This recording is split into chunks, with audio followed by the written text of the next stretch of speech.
hinting at it, but I just want to bring it up head on as you're talking about technology advancements, AI, things like that. Are you all in your respective industries feeling a timing pressure? I mean, I can pull up my phone now and ask something, and I expect an answer, and things take time, data takes money, integrity, ensuring processes, peer review, all these things over the past hour or so that we've touched on are not instantaneous actions. So are you all in your respective industries feeling a pressure of time and expectation? And maybe it's outside your fields and it's from the end user. Well, why don't we have that? Why don't we know that? And is that becoming a problem for both data integrity or just trust that not, having that educational, that not everything that's fast is maybe good data? So I'm curious if you're feeling that crunch, and then if the answer is yes, kind of how conversations or actions that you're having around reassurance that not everything is available instantaneously. As the consultant at the table,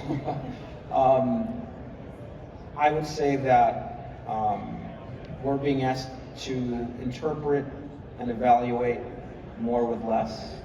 I think as time goes on, there's an expectation to add value to the data that we get to make business decisions, I think in a faster time window. So I think if I compare it to what I was doing 10 years ago or maybe 15 years ago, there seemed to be more time available to go through that process, and it's getting more, and it's more and more compressed. So yeah, I'd say, and that's where having these other tools in the toolbox to take what you have and do the best that you can with that information that you have in front of you is going to be really important. Because a lot of times, I think there's the sampling plan that we want to implement in the field, and then there's the sampling plan that we get based on budget constraints and those other constraints. And we have to, that's where those data objectives are so critical, because we have to really maximize and add value to every single piece of data that we get from the field. Yeah, but I mean, I think the reality is when Katherine asked Google what the VOC level is in the middle of your cup, it may spit back an answer for her, but I highly doubt that answer is going to know whether they did the sample from the middle of the cup or the top of the cup. They're going to take whatever data is available out there and give you back an answer. And so we need the consumer of the data to recognize that there are those issues, and maybe you shouldn't trust what your phone is going to spit back as the first answer there. But I think the other thing that layer on with what you're saying that I think all of us are going to be dealing with moving forward is all these regulatory limits are getting, because of advances in technology, because they're all dropping. We've always dealt with false positive, false negative, but I think the pendulum's going to swing more towards false positives. Something shows up based on data collection that says you have a problem, and if you don't do the due diligence to look back at the paper to make sure that data point is a good data point, you may be getting false positives. Like PFAS and ethylene oxide are on top of my mind in a lot of instances. You show you got a problem, but then you might not. And it can make a deal go south really quickly, or you can then lead to more data collection that it gets expensive and might not illuminate because your premise was questionable. So it's just a new paradigm for all of us in this field. I think all this stuff is great. As I said earlier, we're surrounded by opportunities. It's just how we manage them and how we use the data we get from them, and then at the end of the day, how we communicate. I think to answer a couple of your questions about technology and an expectation of maybe faster research, I definitely see that. I am a principal researcher as well, in addition to reviewing research in the social sciences. I'm seeing advances in artificial intelligence and even things like ChatGPT and other large language models expanding the capabilities for people to do research who maybe not have had the technical skills in the past. I see people who maybe didn't have the best English language skills being able to enter the research domain because they had incredible technical skills, but they were never able to get their research published because they had to have other co-authors who could do their English writing for them. And they're able to now publish in English language journals, which are that's the predominant research language in the world. I'm also seeing technologies to do research and do the econometrics and the analysis now so much easier. And I'm an econometrician, but I've even gotten way better by using technologies to use tools like ChatGPT to write code for me. So, write the code, the software to do this analysis for me.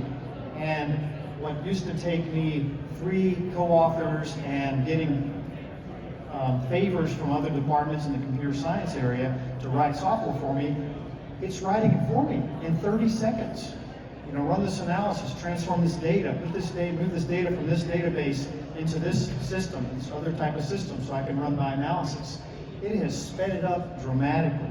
Now it's not saying that I may be doing higher quality research, because quality, as several of us have mentioned, is not just about data integrity and sampling methods and making sure that there's not some sort of contamination issues, but quality at its fundamental is the usefulness for its purpose. So that's really what quality kind of gets to. A Toyota car is higher quality than a Mercedes because it meets the specification.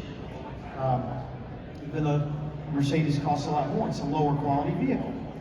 And we can have the same thing with our data, with our research. It's got to meet the purpose. If somebody says, I want to measure the temperature on this trawl, and I drop the turbidity device down, which measures the amount of particulates in the water, I'm not going to get the right result. I might give a number and key a number into a data sheet, but I was measuring the wrong thing in the first place. So that's not going to get fixed. But the ability to take whatever data you have and turn it into research is dramatically speeding up. Although technologies like improved sensors, drone technology, these sorts of other technologies, partially driven by AI, are also increasing even the quality of data collection. It's just a dramatically changing field. It's exciting. I'm bullish. Yeah, I agree. I think speed has to be the byproduct. I think which then creates demand for things to be fast. But if fast is your goal, you'll miss the mark. It has to be quality. You mentioned regulation changing as technology advances, regulations lowering. And our perspective is the regulation's purpose is to fulfill policy. Policy is there to keep us from paving place, or spilling and dumping whatever the byproduct is whatever we're trying to consume. I think that the opportunity is because of speed demands as a result of helping scientists spend more time being scientists, less time writing code. Right. To create better decisions on behalf of constituents, clients, customers, whoever we're talking about. And I think looking at the economic drivers of why we are doing this, beginning to fold into broader global economic markets, pressures of environmental requirements that are even impacting stock ratings. And I think that there's an opportunity to overlap as regulation changes.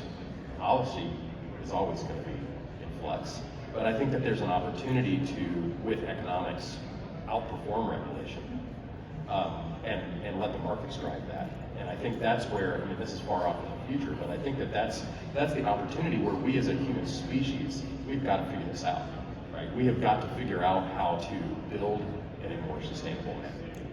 We have to consume in a more sustainable manner. We have to harvest natural resources and have byproducts of what we're creating that are more responsible.